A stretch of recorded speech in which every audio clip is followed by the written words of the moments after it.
Baik, selamat siang semuanya. Kembali lagi bersama saya Dr. Beni Bulur S.I.A. Makes. Saat ini saya mau menyampaikan adanya dugaan permainan oknum branch manager Maybank, ya cabang Cilegon, yaitu Bapak Aris, yang diduga bekerja sama ya dengan Bapak Rohmat sehingga memperdaya ya klien kami Bapak Kenny Sandi.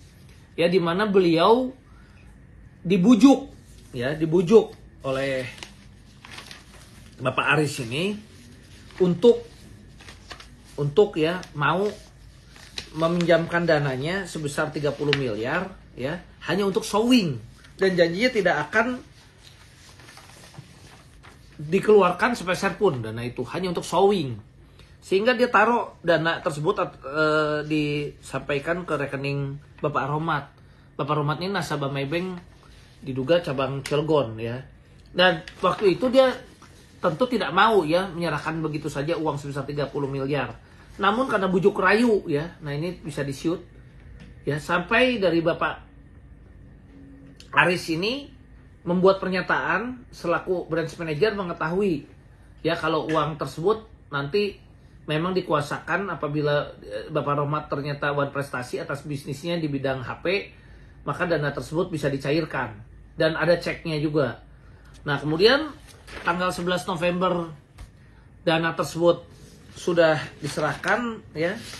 Dan ini juga boleh di-shoot ya.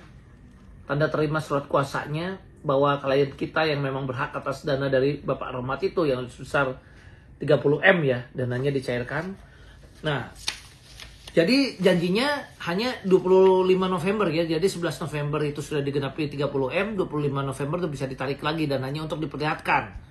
Nah, ternyata tanggal 25 November ketika dicoba dicairkan ditolak karena adanya laporan polisi dari Bapak Rohmat di Polres Jakarta Pusat yang menyatakan bahwa ceknya yang diserahkan kepada Bapak Ken tersebut hilang. Sehingga atas dasar itulah Maybank melakukan penolakan pencairan dana. Ya tentu Bapak Ken kaget ya, karena kan sudah jelas saksinya pun branch manager dari Maybank sendiri.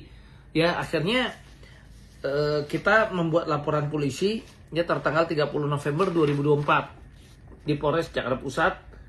Ya adanya dugaan laporan yang tidak benar yang dibuat oleh Bapak Rohmat tersebut yang bilang ceknya hilang, padahal ceknya diserahkan kepada klien kami Pak Kenny Sandi ya, yang mana kemudian dengan dasar laporan polisi ini kita suratin kepada Maybank supaya tidak mencairkan dana. Dan karena waktu itu untuk jaminan kepercayaan, maka klien kami memang diberikan akses untuk melihat ya dananya tersebut memang masih ada 30M itu.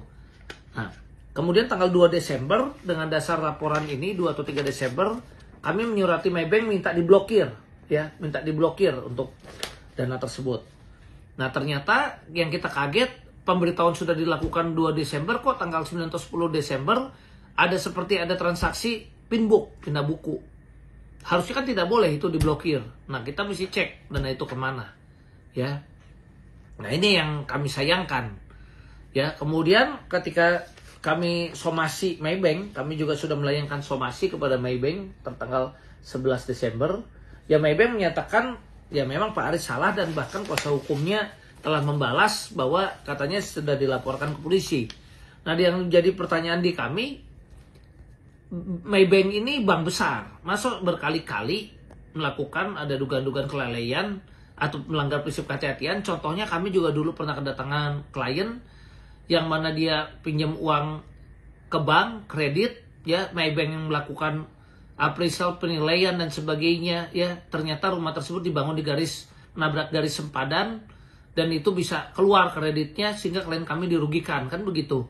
Nah ini kedua kali juga terjadi. Kemudian dulu masalah deposito yang Ibu Winda ya, yang sempat viral juga yang akhirnya dibayar, yang waktu itu kalau nggak salah Hotman Paris pun berkomentar ya, memang kalau tidak salah ya, kita cek lagi memang harus dibayar, kan begitu.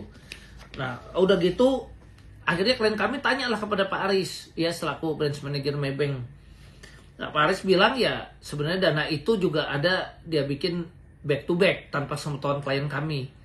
Lah kalian kami kaget dong, tahu juga enggak kan dia ada back to back itu. Dia kan tidak mengetahui sama sekali, ya kan?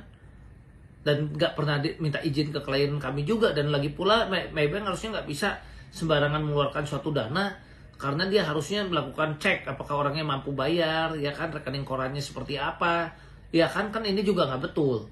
Ya apalagi harusnya rekening itu juga sudah diblokir kan begitu.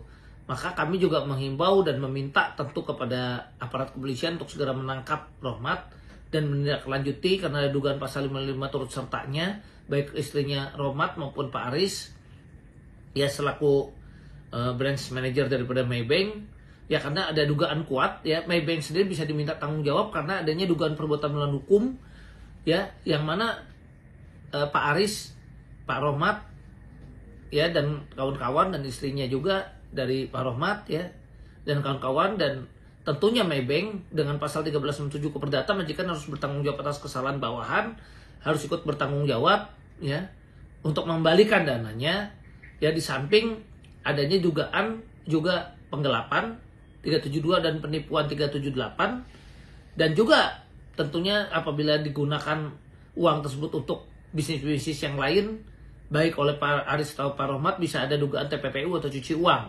Nah sehingga kami juga akan melakukan upaya hukum, kami minta bantuan OJK juga melakukan investigasi segera terhadap Maybank ya. Kemudian kami juga minta bantuan tentu ke Menko Polhukam ya, kemudian tentu Bapak Presiden Prabowo Subianto, Bapak Menko Polhukam ya, kemudian pimpinan tertinggi daripada OJK tentunya ya, tentu kami juga akan melakukan upaya hukum perlindungan konsumen ya. Dan kita juga minta tentu kepolisian untuk segera melakukan tindakan tegas ya dan menangkap para pelaku, dan kami minta kepada Maybank dalam 3 hari setelah somasi terbuka ini kami sampaikan tolong dikembalikan uang klien kami sebesar 30 miliar sebelum kami akan melakukan upaya hukum dan tindakan-tindakan hukum lainnya, karena hingga saat ini tidak ada kejelasan kapan dana klien kami tersebut dikembalikan. Sekian dan terima kasih.